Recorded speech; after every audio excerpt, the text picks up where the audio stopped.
अस्सलाम वालेकुम, मैं हूं ज़ाहिदारा। उम्मीद करती हूँ आप सब खैरियत से होंगे जहाँ भी होंगे। नाज़रीन, जूँ वक्त ने तरक्की की, महसूस किया गया कि ख़वातीन को भी नौकरी करनी चाहिए। पाकिस्तान मजबूत होगा, माशियत मजबूत होगी, मुआशरा मजबूत होगा। और कई सालों से पाकिस्तान में रुझान पाया जाने लगा है कि ख़वातीन घरों से निकलने लगी हैं, काम करने लगी हैं। और एक बहुत अच्छा कॉन्सेप्ट है, बड़ी बाहिम्मत ख़वातीन है जो घर को भी संभालती हैं, नौकरी भी करती हैं। लेकिन जो नौकरी करती हैं ख़वातीन, उनको बाहर निकल कर कितने मसाइल का सामना करना पड़ता है, किस दर्द से गुजरती हैं। और कुछ मसाइल और कुछ बातें ऐसी होती हैं शायद वो किसी को बता भी नहीं सकती। तो आज कुछ उन मसाइल का जिक्र करेंगे, ख़ास तौर पर मीडिया की फ़ील्ड में ख़वातीन को, लड़की को किन किन मसाइल का सामना करना पड़ता है। सबसे पहले तो ख़ातून, कोई लड़की मीडिया में इंटरव्यू देने जाती है तो उसकी सीवी तो शायद बाद में देखी जाती है। उसे सर से पाँव तक इस तरह देखा जाता है शायद किसी भी जानवर को नहीं देखता। उसका रंग, उसके बाल, उसका उठने का अंदाज़, बैठने का अंदाज़। और अगर वो कबूल सूरत हो, अगर वह एंकरिंग के लिए, रिपोर्टिंग के लिए जाए तो उसको थोड़ी सी लिफ्ट करा दी जाती है कि आपको ऑडिशन हो सकता है, आप तो शायद आ जाएं स्क्रीन पर। लेकिन अगर जिसकी शक्ल अच्छी नहीं होती तो उसको तो वहीं से बाय बाय करा दिया जाता है कि आप तो स्क्रीन के काबिल ही नहीं है। हालांकि ये पाकिस्तान में ही है कि स्क्रीन पे आने के लिए आपकी शक्ल अच्छा होना ज़रूरी है। अगर आप BBC देखें, वॉइस ऑफ अमेरिका देखें, वहाँ सिर्फ काबिलियत देखी जाती है, बोलने का अंदाज़ देखा जाता है, कॉन्फिडेंस देखा जाता है। लेकिन पाकिस्तान में ऐसा नहीं होता। चाहे वो जितनी मर्ज़ी काबिल हो लड़की, अच्छी रिसर्चर हो, लिख सकती हो, बोल सकती हो, लेकिन अगर आपकी शक्ल अच्छी नहीं है तो पाकिस्तान में एंकर या रिपोर्टिंग नहीं कर सकते। फिर अगर लड़की की जॉब हो भी जाए मीडिया में तो फिर आपको जब ऑफिस में आते हैं तो आपको हर बंदा हरास करने की कोशिश करता है। चाहे आपका ताल्लुक एनली से हो, लेकिन एक न्यूज़ रूम का बंदा भी आपको हरास करेगा कि आप को लिफ्ट कराने की कोशिश करेगा। कभी नंबर मांगा जाएगा, चाय की ऑफ़र होगी, कॉफ़ी की ऑफ़र होगी, यहाँ तक कि रात गुजारने की भी ऑफ़र सरेआम की जाती है। और बाज़ दफ़ा तो इंटरव्यू के लिए जब आप कॉल करते हैं कि सर मेरा इंटरव्यू है, मुझे फ़लाँ बंदे ने बताया था यहाँ नौकरी है, तो आपको कॉल पर ही कहा जाता है कि फ्लैट में आ जाइएगा। तो वहीं से कुछ लड़कियां उस बात को समझ जाती हैं और कुछ लड़कियां उस बात को नहीं समझती। और जब आप उनके ऑफ़र्स एक्सेप्ट करते हैं, जब वो जिन पगडंडियों पर वो बताते हैं, आप अगर उन पर चल पड़ें तो फिर रातों रात आप तरक्की भी कर लेते हैं, आपको प्राइम टाइम का प्रोग्राम भी मिल जाता है। और आप में अगर इतनी काबिलियत नहीं भी है तो आपकी वाह वाह हो जाती है। लेकिन वो लड़की जिसकी काबिलियत भी है लेकिन वो इनके ऑफ़र्स एक्सेप्ट नहीं करती, ब्लैकमेल नहीं होती, तो वो सारी ज़िंदगी किसी अच्छी सीट पर, अच्छी जगह पर, किसी वेल नोन चैनल पर उसका जाना बहुत मुश्किल होता है। और ख़ास तौर पर इंटर्नीज़ जो नई नई लड़कियां आती हैं मीडिया में, वो तो मीडिया से बहुत अट्रैक्ट होती हैं। मीडिया एक ग्लैमरस है, मीडिया के लोगों से इम्प्रेस होती हैं, क्योंकि जब तक आप स्क्रीन के उस पार से किसी बंदे को देख रहे होते तो आपको बहुत अच्छा लग रहा होता है। जैसे आमिर लियाकत सारी लड़कियों को बहुत अच्छा लगता था, फिर जब आमिर लियाकत के साथ लड़कियाँ रही तो फिर पता चला कि आमिर लियाकत की पर्सनैलिटी असल में क्या है। तो वहाँ पर जाती हैं और हर किसी को सर मारने की कोशिश की जाती है, क्योंकि ज़ाहिर है वो नई फील्ड में होती है, उनको नहीं पता कि दरिंदे, ये वहशी मुझे किस नज़र से देख रहे हैं और ये मेरे साथ क्या चाहते हैं।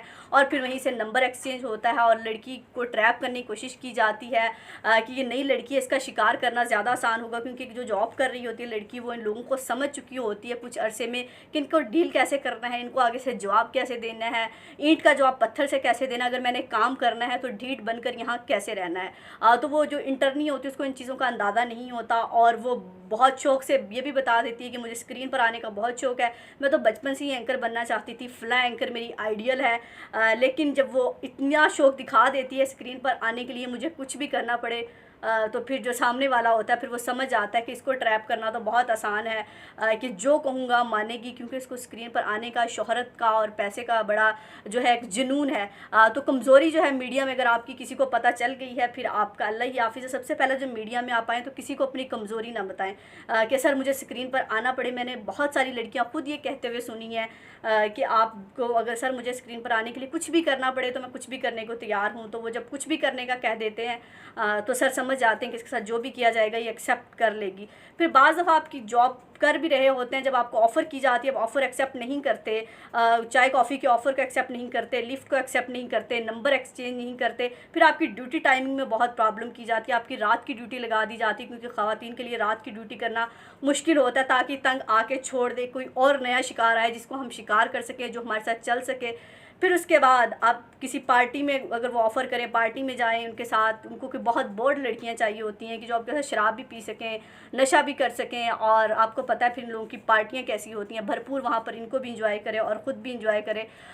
तो ये हालात हैं मीडिया के, और ये सिर्फ कहानियाँ नहीं हैं, ये हक़ाइक़ हैं, ये आंखों देखी कहानियाँ हैं, आंखों देखी बातें हैं कि किस तरह सरेआम ऐसी बातें की जाती हैं, ना शर्म होती है ना हया होती है।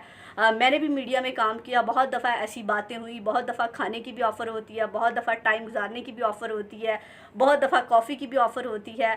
लेकिन अगर शायद मैं किसी चीज़ को एक्सेप्ट कर लेती, सरेआम ये कहा गया कि आपकी अगर ये एंकरिंग में जॉब होगी तो मुझे क्या मिलेगा, शायद मैं अगर एक्सेप्ट कर लेती तो आज किसी अच्छे चैनल में होती। लेकिन मैंने नहीं एक्सेप्ट की, तो इसीलिए किसी अच्छे चैनल में मैं नहीं हूँ। तो इससे मैंने बेहतर ये कि अपना जुनून मरने नहीं दिया, अपना यूट्यूब चैनल बनाया ताकि आपसे बात यहाँ से भी हो सकती है। तो लड़कियों को चाहिए कि जब आप मीडिया में आते हैं तो शौक़ रखिए, मेहनत कीजिए, लेकिन किसी के ट्रैप में मत आइए और शॉर्टकट मत ढूंढिए, क्योंकि जब आप मेहनत करते हैं कभी ना कभी अल्लाह आपको ज़रूर नवाजता है। ज़रूरी नहीं कि वो बहुत जल्दी हो, किसी भी सूरत में नवाजे, नवाजता ज़रूर है। मेहनत इंसान की कभी ज़ाया नहीं जाती। लेकिन दरिंदों के हाथों ब्लैकमेल होना, इनकी ऑफ़र्स एक्सेप्ट करना, फिर जो चंद ख़वातीन अच्छे तरीके से भी मीडिया में आती है तो उन पर भी लेबल लग जाता है कि पता है मीडिया में क्या होता है, ये कैसे आई है, इसको यहाँ किसने पहुँचाया है, इसके फ़लाँ से ताल्लुकात है तो उसने पहुँचाया है। तो वो 10 में से 9 लड़कियाँ ज़्यादातर ऐसी आती हैं, जो एक नहीं आती ऐसे, तो फिर उस पर भी ये लेबल लग जाता है। तो लड़कियों को भी थोड़ा सा अपने आप को कंट्रोल करना चाहिए कि स्क्रीन पर आने की, शोहरत की, इस चकाचूंद की, इस ग्लैमरस की इतना जुनून नहीं होना चाहिए। मेहनत कीजिए, जुनून हो, लेकिन जुनून इस हद तक ना हो कि आपको अच्छे और बुरे में तमीज़ ना रहे। जब तक आपको अच्छे और बुरे में तमीज़ नहीं होगी तो फिर ये जो लोग हैं आपके साथ ऐसे ही खेलते रहेंगे। और मीडिया इंडस्ट्री वाकई बहुत, जो कहा जाता है अक्सर हमारी फैमिलीज में भी ये बात होती है कि मीडिया में काम करने वाली लड़कियों के साथ ये होता है, वो होता है। वाकई ऐसा होता है। इसमें अगर वो 70% झूठ बोल रहे हैं तो 50% ऐसा होता है कि मीडिया में कि ऐसी ऑफ़र्स एक्सेप्ट की जाती हैं, करवाई जाती हैं, और मीडिया में लड़की को गोश्त का लोथड़ा समझा जाता है कि इसके साथ जो भी चाहें करेंगे। जो लड़की स्क्रीन पर आना चाहती है, ये जो जॉब कर रही है, ये तो बहुत आज़ाद है, बहुत आवारा है, इसको तो जो भी कहेंगे एक्सेप्ट कर लेगी।